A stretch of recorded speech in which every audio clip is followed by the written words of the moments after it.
Guys, it's Sarah, and today we are going to talk about all the books that I read for the month of May. May was interesting. Didn't start out super strong, and I guess I was more steady throughout the month, but I almost hit a slump, and it definitely just took me a lot longer to get through some books than I was expecting, and I don't really know why. I don't know, it wasn't the best reading month for me. But that's okay. I mean, I still read, I think, 6 books, so that's not bad at all by any means. It's just a little bit less than what I would normally read. So let me go ahead and tell you what those books are. The first book that I read was The Duchess Steel. This is by Tessa Dare, and this is the first book in I think it's called the Girl Meets Duke series. Okay. 100% I picked this up because I heard Reagan from Prue's Project read it and absolutely love it, and she's been talking about it.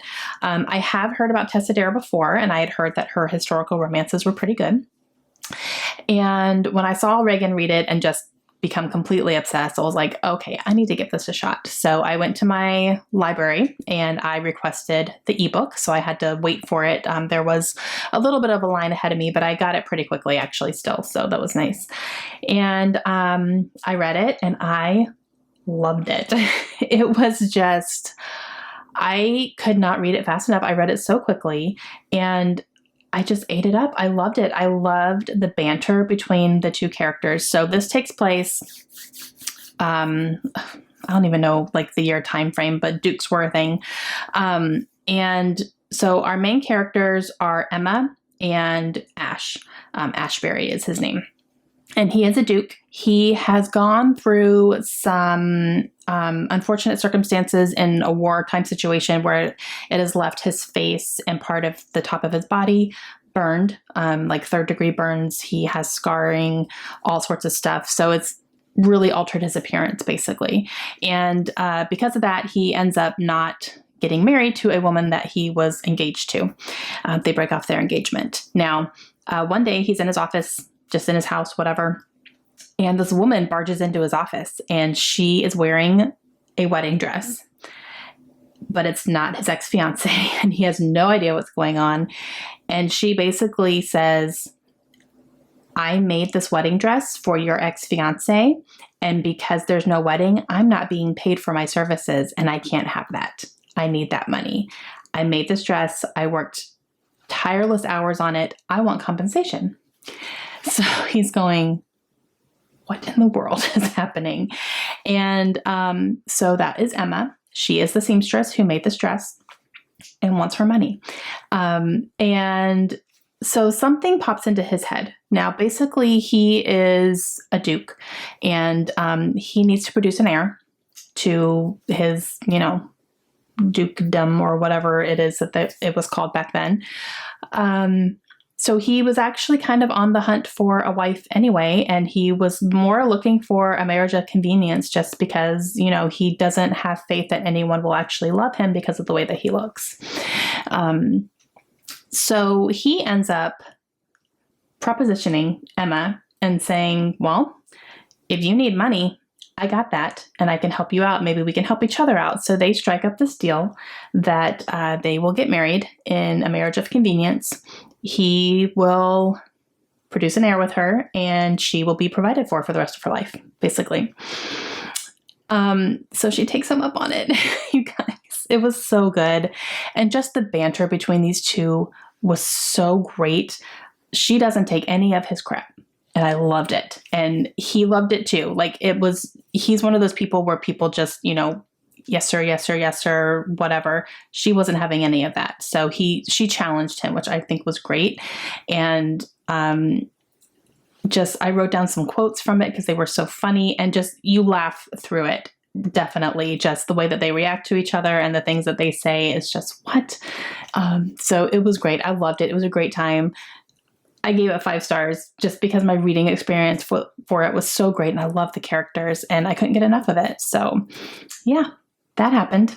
So if you have any other historical romance recommendations that are kind of similar or just have that same kind of feeling, like, it's historical romance, but it's also funny and, you can enjoy it in this time frame, leave those down below for me. Okay, the next book that I picked up, I've actually already covered. in my May arc review video, so I won't talk a whole lot about it here because I do go into more in-depth thoughts on that one. But I had just posted that. So that is Beach Read by Emily Henry. And this book is a glowing 5 stars for me. I absolutely loved it. It is my favorite book of the year so far. So if that says anything, it's an adult romance, follows 2 authors who are in writing slumps, and they find themselves living next door to each other, and then they decide to challenge each other by writing each other's genre, which are completely different from what they are used to writing, and hoping that will spark some creativity in them. It's a whole thing. It's so great. I can't speak highly enough of it. If you haven't read this book, please pick it up. But if you want more like in-depth kind of synopsis and my thoughts and everything, check out my May arc review video for this one. Okay, this next one was interesting. So I read In the Woods by Tana French. This is the first book in the Dublin Murder Squad series. And I didn't really enjoy this one, you guys. And that was really, really surprising to me. I really thought this could have been like a 5-star prediction for me. I thought that this would be something that I give 5 stars. But I didn't really like it. I gave it 3. I appreciated what it was trying to do, but for me, it was too slow. I lost interest consistently through this book because it wasn't fast paced. I don't need fast paced necessarily, but I need faster than this. It just took forever to get to the next point to where I was interested. You know what I mean? It was just like certain things would drag out for so long, or it would take so long to get an interview with somebody, or the interview would be so long and I would lose interest all the time. And then there were times where, we find out who the killer is. And I was like, who? Like, I didn't even know who it was. So that was very anticlimactic.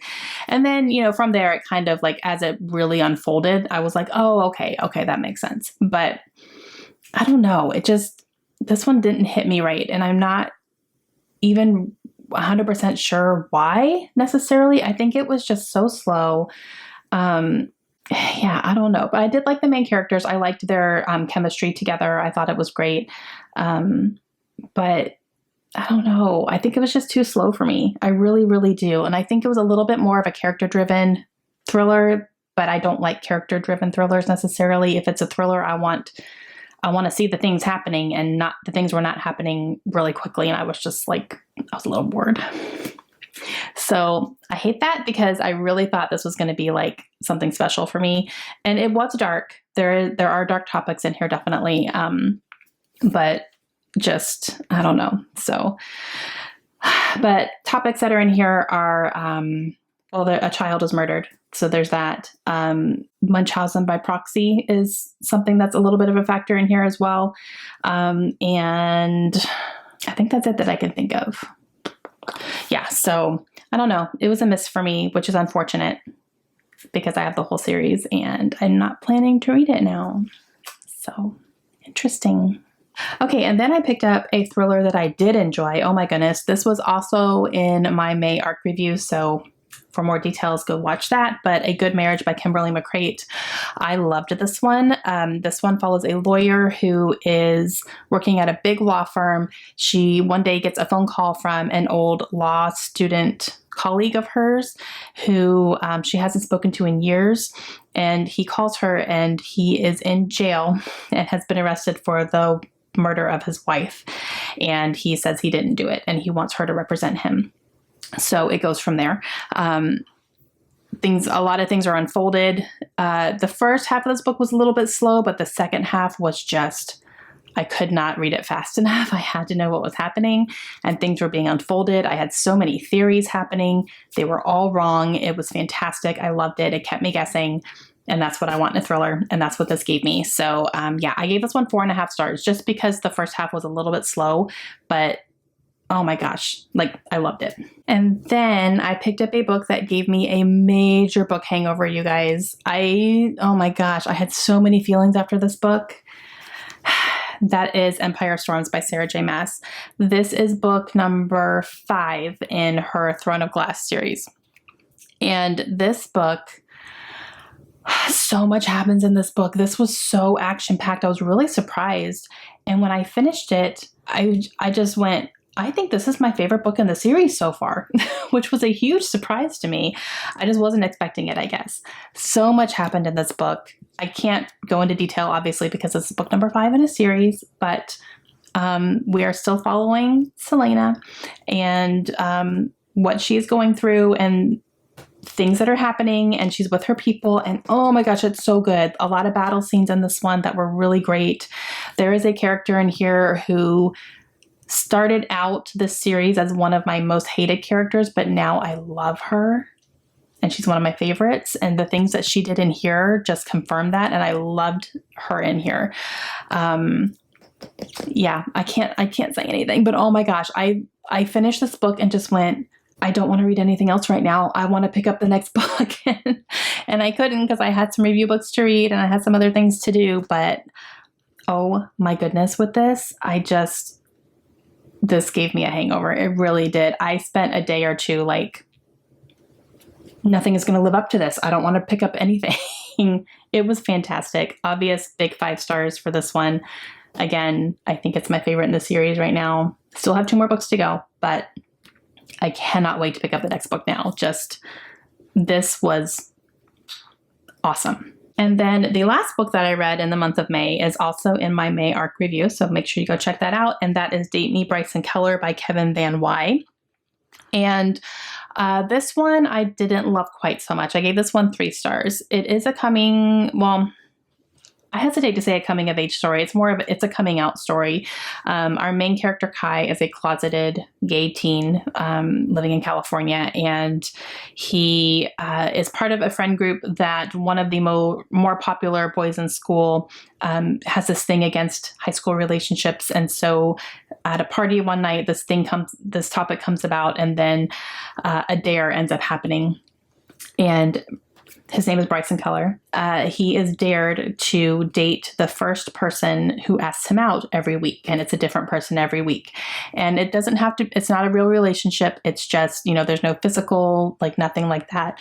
But he has to treat this person as a girlfriend, basically, for that week. And then the next week, the first person that asks him out, and it has to be the first person, bottom line.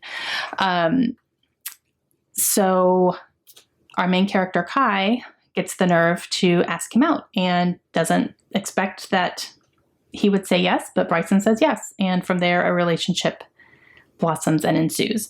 I had a few issues with this one. I did like the storyline. I really liked the characters a lot, and I'm glad I read it. But I did have a few issues with it that I talk more in depth about in my review. There is definitely... I felt a little bit beat over the head with the message, and I didn't love that because I understand the message. I don't need it beat over my head. I agree with it. There is also a little bit of church bashing in here, and there is quite a few fight scenes between some boys that I felt didn't get demonized enough. I felt like there wasn't the message of this is not okay to throw punches ever about anything. And that wasn't the case. It wasn't frowned upon. So that's the only thing I wish that would have been more discussed and, talked about and stuff. So yeah, but it was a 3-star. Okay, so those are the books that I read in the month of May. And yeah, I really, for the most part enjoyed just about everything I read. A couple of misses for me, but other than that, everything was great. So let me know what you guys read in May. What was your favorite? Were you disappointed in anything? Did you have a 5-star prediction that ended up being not so many 5 stars? Let me know that down below too. And I will see you guys again soon. Hope you have a great day. Bye.